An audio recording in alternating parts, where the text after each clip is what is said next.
गुर्जर समाज के लोगों की आबादी तो 80% होती है, 90% होती है, 95% होती है, लेकिन वहां का मैं देखता हूं प्रधान अगर कोई होता है तो वही मनवादी व्यवस्था कायम करने की मंशा रखने वाला व्यक्ति। यही हमारी कमी है और यही हमारे समाज की कमी है, जो हमारे समाज को, हमारे देश को आगे नहीं बढ़ने दे रही। मैं देखता हूं कि हमारे लोग एक एक दो दो पौवा और एक एक दो दो किलो बकरे पे बिक जाते हैं। हमारी माताएं बहनें एक एक साड़ी पे अपना वोट करके आ जाती हैं। गलत कह रहे हो बताओ? तो यही कमियां हैं। मैं तो ये कहता हूं कि हमारी माताएं बहनें क्या पूरा साल वही एक साड़ी पहनती हैं क्या? पूरे 5 साल आपने अगर एक वोट एक बार कर दिया तो वो आपके 5 साल के हक अधिकार, आप कितने में बेचना चाहते हैं वो आप तय कर लीजिए। अगर आप ईमानदारी से बिना किसी का खर्चा कराए अगर किसी को वोट करेंगे तो ये यकीन मानिए जब आपका काम बढ़ेगा तो वो भी बिना खर्चा किए और बिना खर्चा कराए आपका काम करेगा।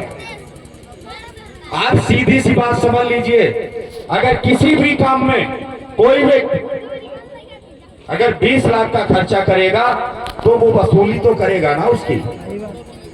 अगर 20 लाख रुपए लगा के वो प्रधान बनेगा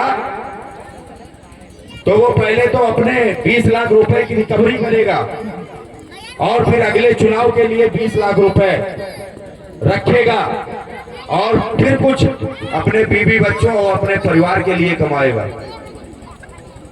तो फिर विकास कहां से आएगा? इन चीजों को समझिए और दारू और मुर्गे और साड़ी और पायलों पे बिकना बंद करिए, तभी हम लोग खुल के बोल सकते हैं। और ऐसा अधिकतर उन्हीं बस्तियों पे होता है। कभी भी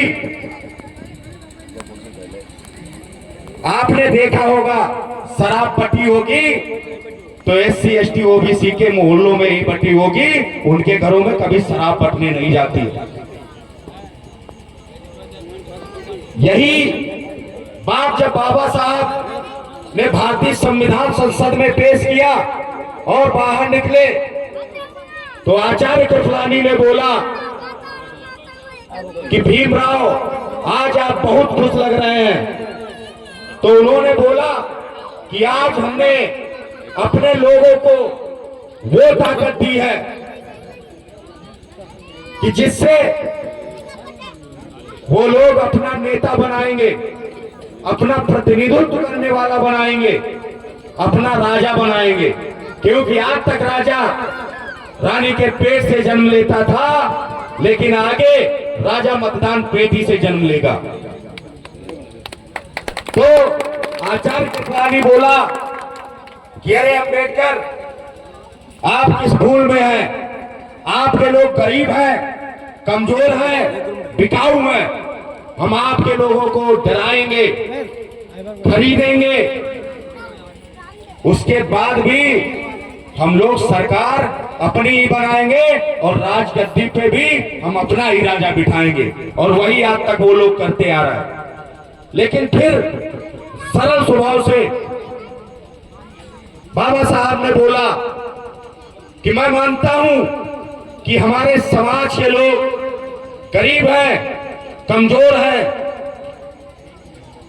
अशिक्षित हैं, लेकिन